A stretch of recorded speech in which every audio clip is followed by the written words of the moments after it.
Buenas noches, estamos aquí de nuevo transmitiendo con motivo de estos anuncios que el gobierno federal ha estado haciendo en los últimos días como consecuencia de la decisión de aumentar los hidrocarburos.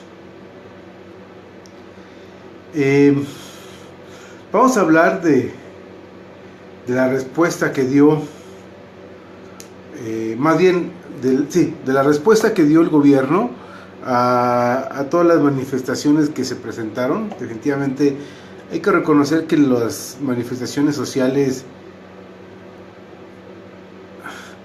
gracias Mondragón, pues yo creo que hay que ver a Obama también, hay que darle la oportunidad. Ponemos los dos canales. Bueno, entonces, además Obama es el último discurso, puede ser interesante también.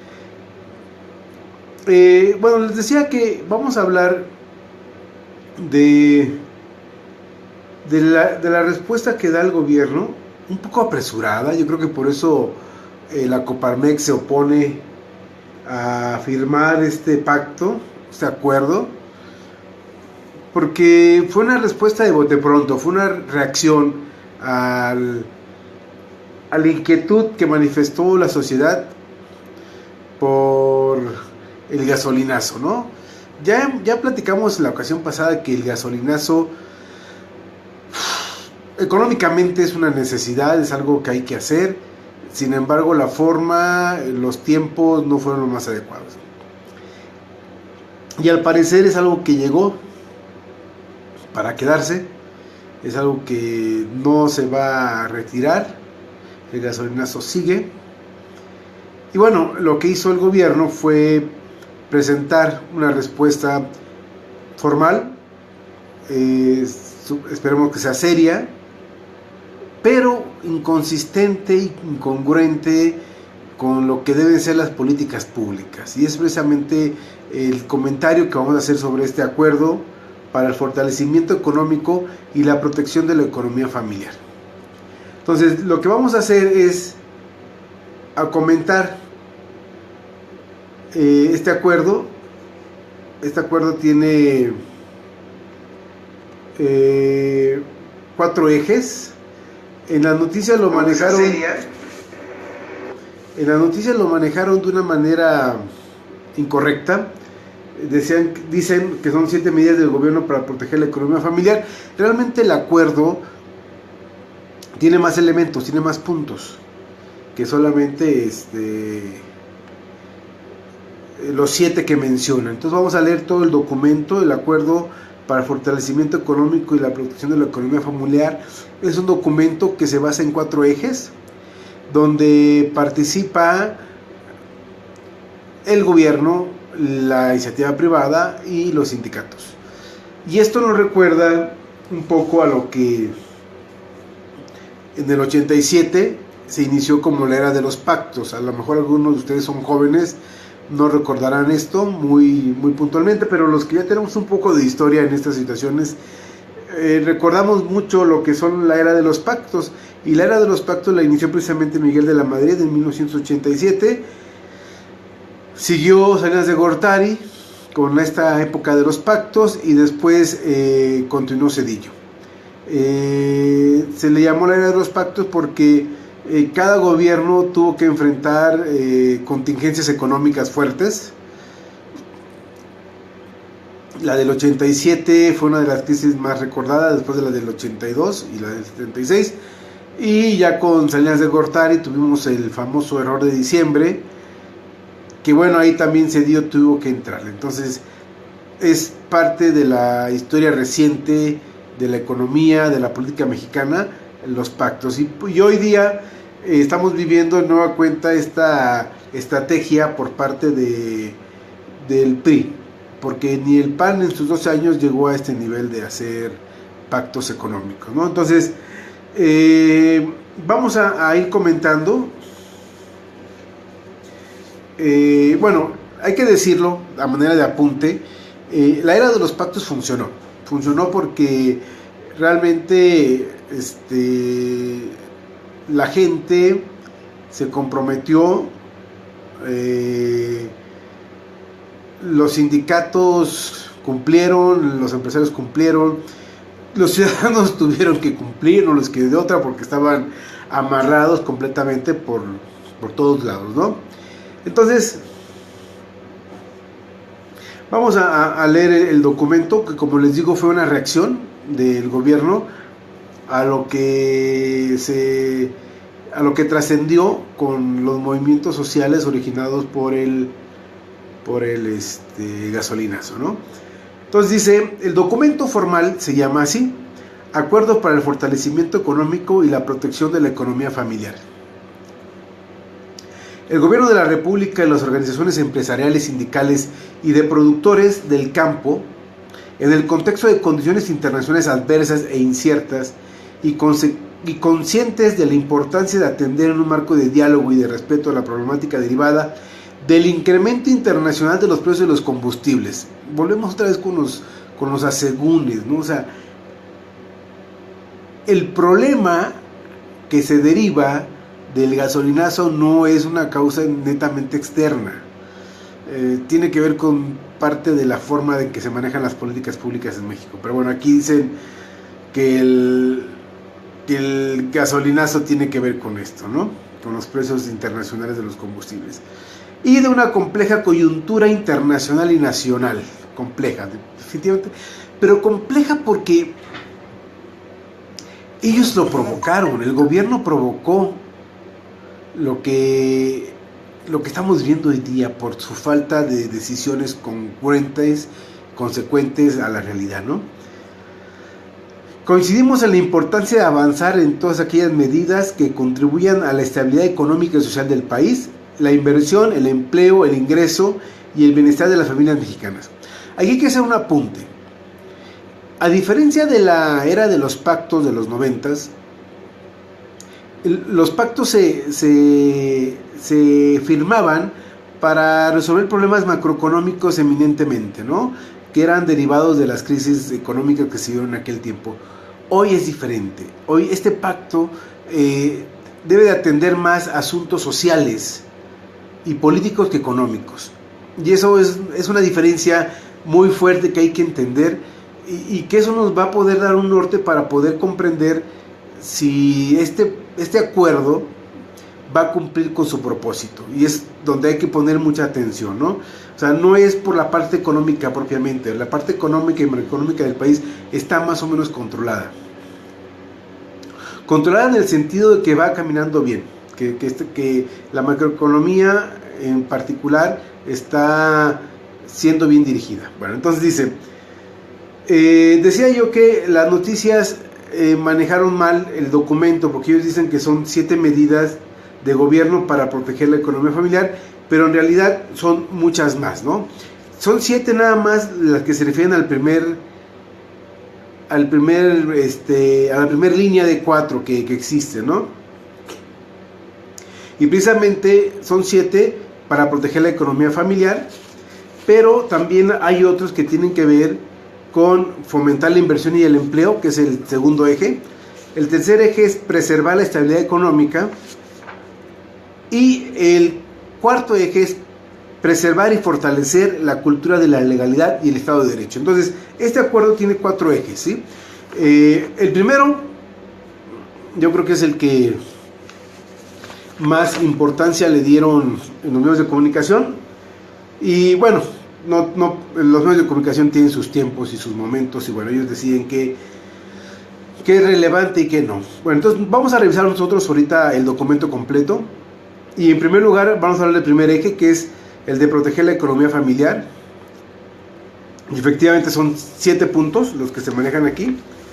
Y vamos a hablar dice, las organizaciones empresariales, sindicales y de productores del campo y el gobierno de la República realizarán las acciones necesarias a efecto de evitar que se observe un incremento injustificado en los precios de los productos de la canasta básica. Aquí viene una anotación. No dice que no va a haber aumentos, sí va a haber aumentos, o sea, no dice que no. Lo que dice es que va a evitar incrementos injustificados. aquí tenemos ya un problema. Va a haber incrementos de precio, hay que leer entre líneas, pero el gobierno, los empresarios, las personas del campo, los sindicatos, van a procurar que esos incrementos se justifiquen y sean válidos, ¿no? Entonces aquí hay que hacer esta observación, ¿no? Entonces dice que el sector empresarial, a través de sus organizaciones, asume el compromiso de coadyuvar a que no se incurra en un incremento indiscriminado de precios de bienes y servicios, evitando repercusiones injustificadas o fenómenos de especulación, particularmente en el caso de los productos que forman parte de la canasta básica.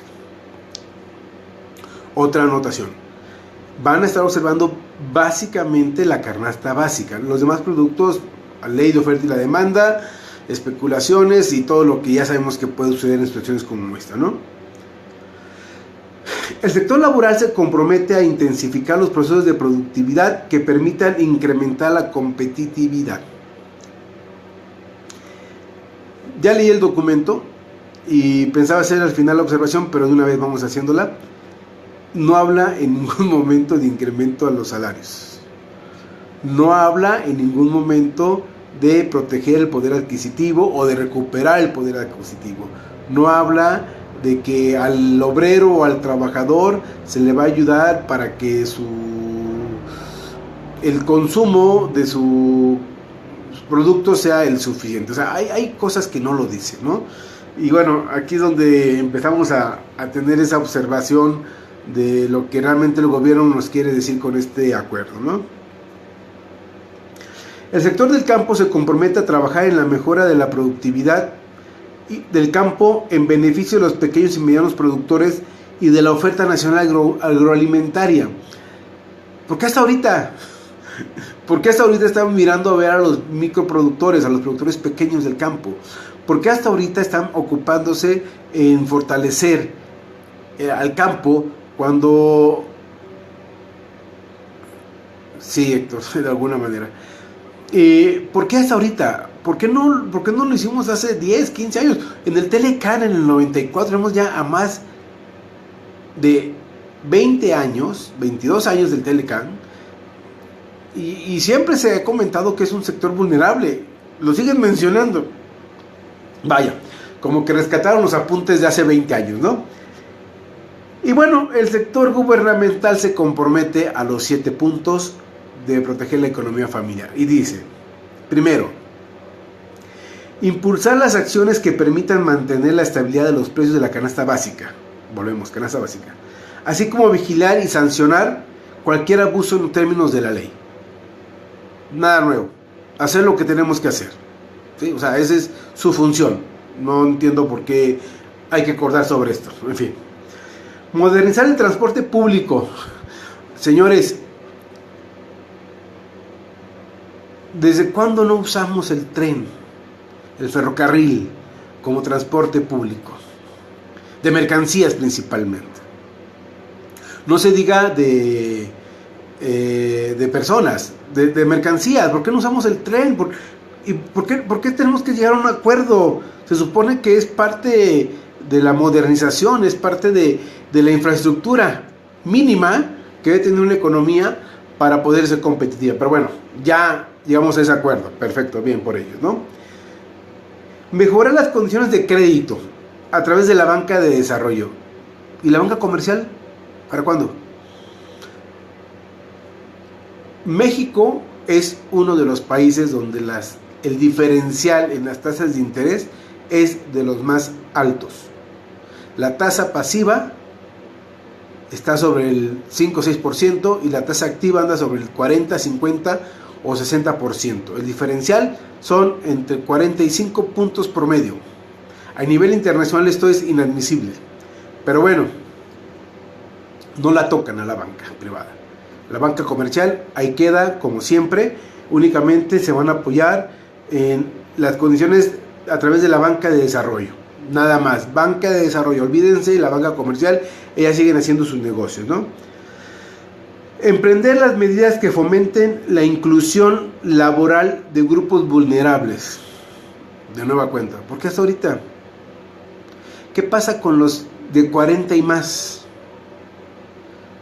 la mayor parte de los empleadores buscan gente joven, maleable, digo, tienen sus razones, sin experiencia, porque la experiencia vale, tiene un valor, no la quieren pagar. Por lo tanto, las personas de 40 o más tienen un problema. ¿Ese también es un grupo vulnerable? ¿O cómo? ¿O a qué te refieres con grupos vulnerables? ¿Únicamente discapacitados? ¿Personas con problemas de audición, de visión, motrices? ¿Y los de 40 y más? Creo que es una pregunta válida, ¿no? El gobierno federal se compromete a realizar una campaña de información y facilitación para la entrega de recursos del sistema de ahorro para retiro en adultos de más de 65 años que no lo hayan recibido y tengan ese derecho. Otra vez me quedo pasmado, ¿no? O sea, si no hay esta contingencia político, social, económica derivada del gasolinazo, a estas personas que no se les había dado su fondo de ahorro para el retiro, que tienen más de 65 años, ¿no se les iban a dar? Es pregunta. El sexto, los factores de la producción se comprometen a seguir impulsando la recuperación del poder adquisitivo del salario mínimo. No me dice nada. O sea, impulsando la recuperación. Yo hasta ahorita no he visto acciones realmente eficientes para recuperar el salario mínimo, recuperar el poder adquisitivo.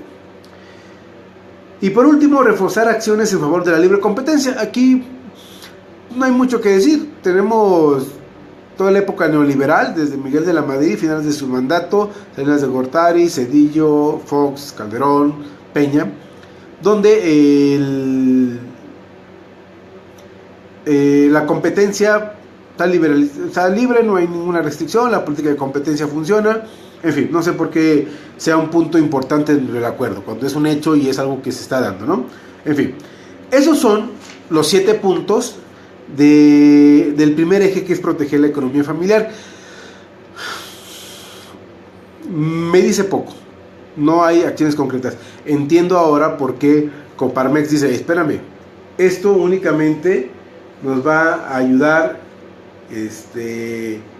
a hacer gastos. Aquí dice la razón por la cual la Coparmex, entre una de tantas, explica el por qué no va a firmar este acuerdo. Es porque para ellos esto sirve como una estrategia de comunicación o imagen pública.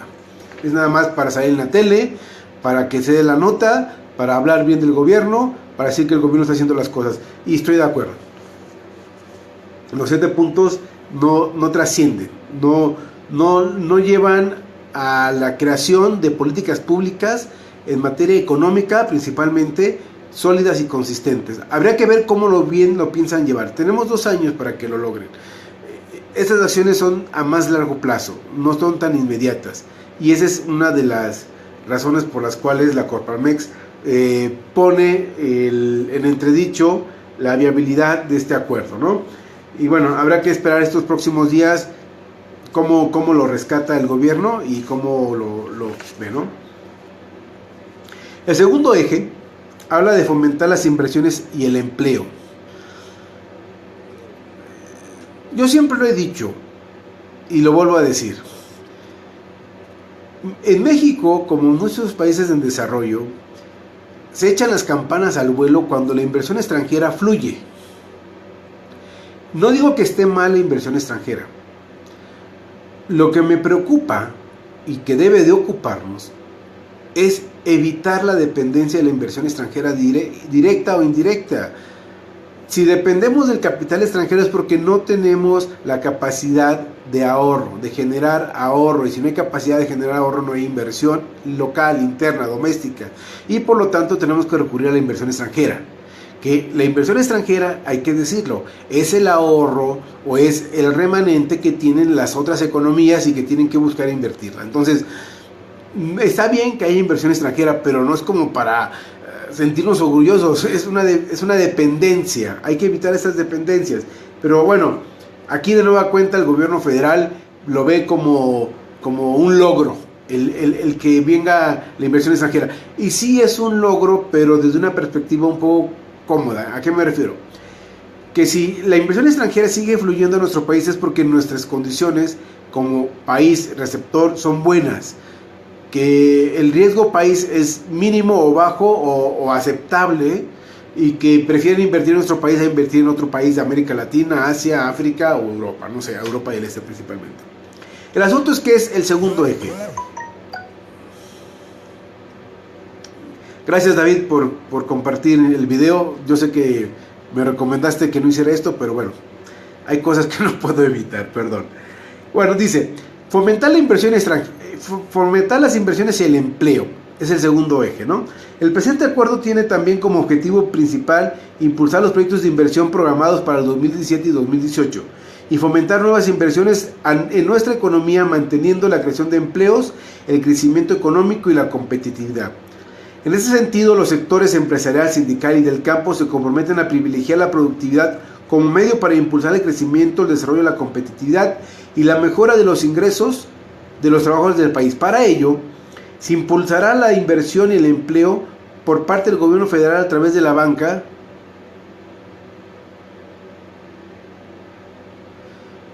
perdón, es que me distraje otra vez con Antonio. A través de la banca de desarrollo, el Fomento Nacional de Infraestructura y las acciones público y privadas, así como con nuevos estímulos y procesos de simplificación que permitan más inversión, particularmente en favor de pequeñas y medianas empresas. De nuevo la pregunta, ¿por qué hasta ahorita?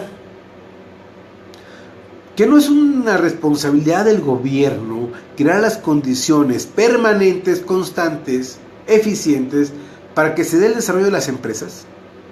¿Por qué tenemos que esperar a una crisis para llegar a un acuerdo? Mis dudas, como siempre, ¿no? Un decreto, perdón, sí, eso dice, un decreto que fomente la repatriación de capitales mantenidos en el extranjero. Híjoles, cuando leo estas palabras o cuando las escucho, me da una cierta sensación de insatisfacción, incomodidad. ¿Cómo logras por decreto que los capitales regresen? Abogados, ayúdenme a entender este contexto. Sí, o sea, ya hasta los ojos me lloraron porque leer estas palabras me causa cierta incomodidad. Un decreto que fomente la repatriación de capitales mantenidos en el extranjero.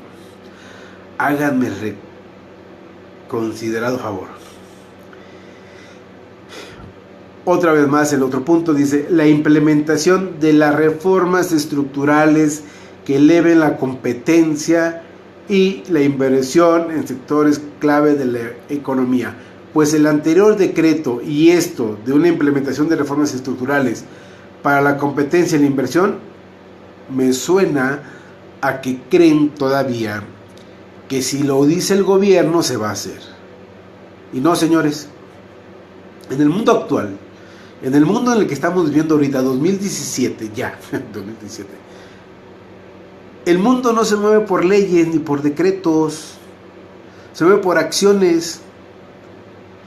Y si el gobierno cree que un decreto va a provocar que se repatrien los capitales o que reformas estructurales van a elevar la competencia, estamos mal. Creo que hay que hacer algo más tangible. ¿Sí? Después vamos a platicar qué se puede hacer, ¿no? Ese es el segundo eje, fomentar las inversiones y el empleo.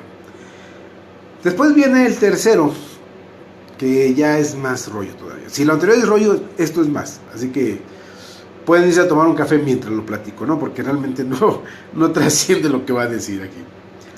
El tercer eje del presente acuerdo busca preservar la estabilidad económica que tanto trabajo y esfuerzo nos ha costado construir.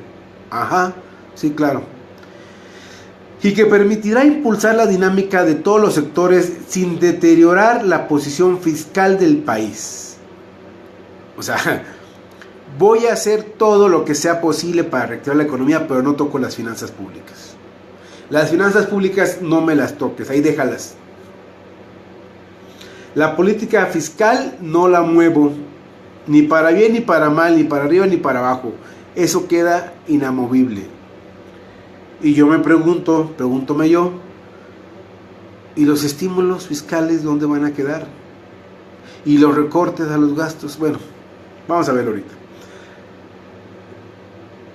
Sin deteriorar la posición fiscal del país, por lo que habrá de garantizar un creciente superávit primario, reduciendo el endeudamiento del gobierno federal.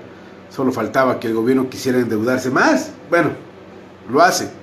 Pero bueno, ya por lo menos dijo que el gobierno federal, ojo, es el gobierno federal, no el gobierno estatales ni municipales.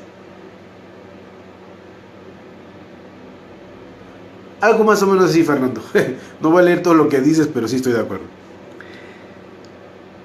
Refrendar el esfuerzo permanente por preservar la estabilidad económica que el gobierno federal ha construido en los últimos años mediante un buen balance en la política fiscal. Política monetaria, perdón, la política monetaria no es del gobierno federal, es del Banco de México, así que por favor gobierno no te ensalces con eso, ¿no? El sistema financiero y reformas estructurales que se complementen con medidas de transparencia y combate a la corrupción. A ver, se los voy a leer otra vez porque yo no lo entendí. Refrendar el esfuerzo permanente por preservar, o sea, supuestamente ya lo están haciendo, es un esfuerzo permanente porque ya lo están haciendo y hay que refrendarlo. Por preservar la estabilidad económica que el gobierno federal ha construido. O sea, yo lo que he estado haciendo en los últimos años tengo que conservarlo, así que cuidado, ¿no? Mediante un buen balance de la política fiscal, política monetaria, sistema financiero y reformas estructurales que se complementen, ojo, con medidas de transparencia y combate a la corrupción. O sea, lo que he hecho en los últimos años lo voy a seguir haciendo. Pero ahora sí voy a tener un esquema anticorrupción y para evitar los desfalcos, y voy a manejar un sistema de transparencia. Ahorita, o sea, cuarto año de gobierno. Primero, segundo, tercero y cuarto no. Digo, es hasta el quinto. Quinto y sexto sí, los primeros 4 no. El gobierno de la República ejercerá el presupuesto de manera clara, transparente y austera, cuidando en todo momento el gasto social. Se impulsará la plataforma de transparencia presupuestaria, incluyendo información sobre contrataciones gubernamentales. Tenemos que llegar a un acuerdo para que hagan su chamba. ¿Que no se supone que ya existe esto? Que las contrataciones gubernamentales deben ser por licitación pública internacional. Así lo dicen los acuerdos internacionales, el TLCAN, el Tratado de Libre Comercio de la Unión Europea y todos los acuerdos comerciales, la OMC, todos estos instrumentos internacionales nos obligan como gobierno, como país, a hacer licitaciones públicas internacionales. Entonces, ¿por qué lo estamos metiendo en un acuerdo? No entiendo. Pero bueno, ahí lo dice. Adicionalmente a los ajustes aprobados por el Poder Legislativo, el Gobierno de la República establecerá otras medidas de austeridad. Ojo con esto, incluyendo reducir el 10%, en 10%, wow, se van a quedar pobres, la partida de sueldos y salarios de servidores públicos de mando medio superior de dependencias federales, sin que estas medidas afecten los programas sociales. Vamos a ver si es cierto. Aquí lo dice, se van a reducir el sueldo en un 10%. A los servidores públicos de mando superior. O sea, de mando superior, habrá que definir qué es mando superior, sin que estas medidas afecten los programas sociales. Híjoles, esperemos, hay que ponernos muy atentos y hay que revisar las nóminas. Hay que revisar si realmente las nóminas de los mandos medios, déjenme leerlo otra vez, de mando superior. Hay que también preguntar a nuestros amigos abogados a qué se refiere con mando superior y qué parte de la estructura de la burocracia representa esto, qué porcentaje representa y cuándo se van a ahorrar, ¿no?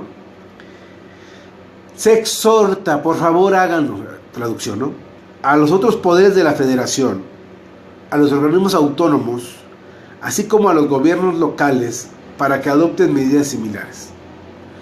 Te lo pido para ver si me quieres ayudar. No es obligación, no hay ningún compromiso por parte de ellos, ¿no? Este fue el tercer eje. Ahora vayamos al cuarto eje. preservar y fortalecer la cultura de la legalidad y el Estado de Derecho. Aquí viene la parte dura para los amigos. Yo soy el chairo mayor, así que para mis colegas chairos, ahí viene la parte dura, ¿no? Dice: los firmantes rechazamos cualquier medio ilegal para expresar malestar y reprobamos los actos de violencia, rapiña y vandalismo con la excusa de protestar y que afecten los derechos de terceros. Así como que hay que tener cuidado esto hasta dónde puede llegar, ¿no? El gobierno de la República, en coordinación con los gobiernos estatales y municipales, fortalecerá las medidas que tengan por objeto inhibir y sancionar hechos delictivos que atenten contra la integridad física de las personas y la propiedad pública y privada. El gobierno federal, en coordinación de los gobiernos estatales y municipales, impulsarán las medidas que tengan por objeto promover la cultura de la legalidad y la formalidad. Años permitiendo el ambulantaje, el comercio informal, el ilegal, ¿sí? Y cero legalidad. Años. Ahora, a través de un acuerdo se va a lograr, hay que ver. Sobre todo porque viene el año electoral y hay que ver a los grupos de poder cómo se mueven este asunto, ¿no? Y por último, se fortalecerá el Estado de Derecho para combatir la corrupción y aumentar la transparencia. Bueno, ya lo habían dicho anteriormente, lo vuelven a repetir. Y parece ser que les preocupa mucho este tema. Espero que realmente se cumpla, ¿no? Y por último habla del seguimiento y evaluación. Dice: a los acuerdos aquí establecidos, así como su anexo de acciones, que hay que revisarlo, no lo he podido encontrar. Así que si alguien tiene este anexo de acciones de este acuerdo, y si me lo pasa, sería bueno obtenerlo para revisarlo y ver de manera puntual a qué se refiere este anexo de acciones. Dice: a los acuerdos aquí establecidos, así como su anexo de acciones, se les dará seguimiento a través del Comité Nacional de Productividad, en donde participarán representantes del gobierno, de los empresarios, de los trabajadores, productores del campo y de la academia. ¡Wow! Ya incorporan a la academia. Hay que ver a quiénes de la academia incorporan y qué harán y qué peso tendrán, ¿no? Así pues, el acuerdo para el fortalecimiento económico y la protección de la economía familiar habrá de ser la hoja de ruta que les permita mantener y ampliar la fortaleza de nuestro mercado interno, contribuyendo a superar el panorama que tenemos frente a nosotros. Los retos económicos para nuestro país no son menores, pero tampoco las oportunidades de avanzar con pasos firmes en el compromiso de transformar a México. Estamos conscientes de la magnitud del desafío, pero más aún de nuestro potencial para superarlo. Retórica muy bonita, se escucha las palabras aquí.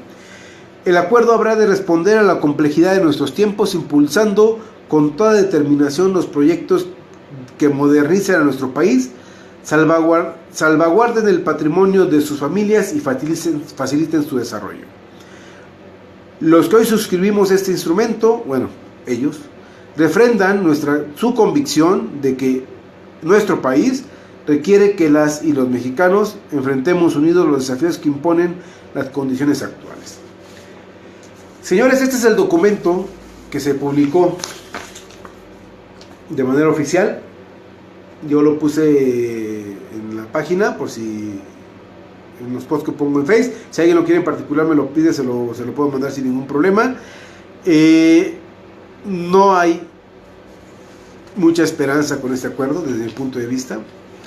Necesitamos ver los documentos de acciones, cómo lo piensan lograr. Hay mucha retórica.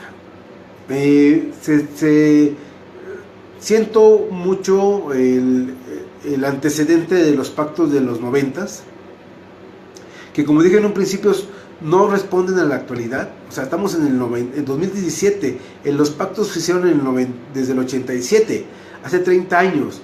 Entonces las condiciones son completamente diferentes, así que deberían recordar que los tiempos cambian y que si algo funcionó en los 90s, que fueron los pactos, no significa que en este momento vayan a funcionar. Pero bueno, hay que esperar, hay que estar al pendiente y hay que no quitar el dedo del renglón, hay que darle seguimiento a los acontecimientos de política pública, ver acciones concretas, a qué se refieren y tratar de analizarlas, evaluarlas.